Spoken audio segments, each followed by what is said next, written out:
Sebanyak 196 negara dan teritori mengalami konstruksi ekonomi akibat COVID-19.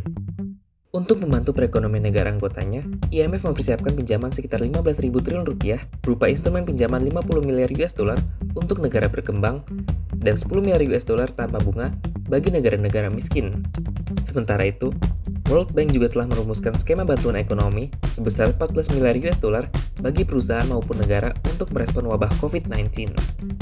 Menanggapi situasi tersebut, pemerintah Indonesia harus bersikap tegas dengan tidak mengambil skema pinjaman dari IMF maupun World Bank.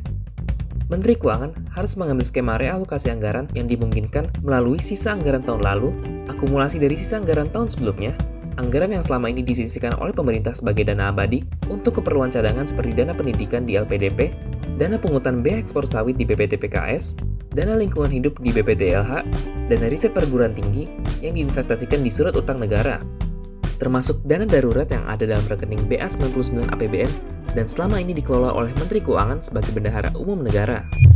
Bahkan, pemerintah dapat meminjam sebagian dana yang terdapat dalam LPS yang nilainya lebih dari 150 triliun rupiah sebagai cadangan darurat negara untuk keperluan mendadak seperti saat ini.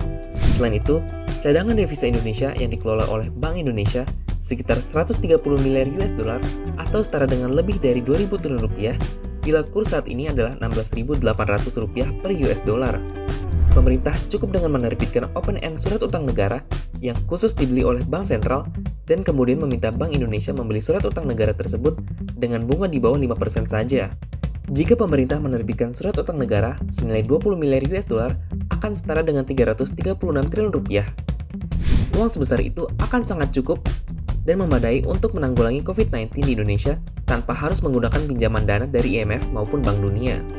Dengan mengambil salah satu skema tersebut, Indonesia mampu menunjukkan kemandiriannya untuk tidak bergantung pada pihak IMF dan Bank Dunia dalam upaya menjaga stabilitas perekonomian dalam negeri. Indonesia juga mampu terhindar dari risiko pengaruh arah kebijakan politik dan ekonomi di masa depan jika masih terikat dengan pinjaman IMF dan World Bank.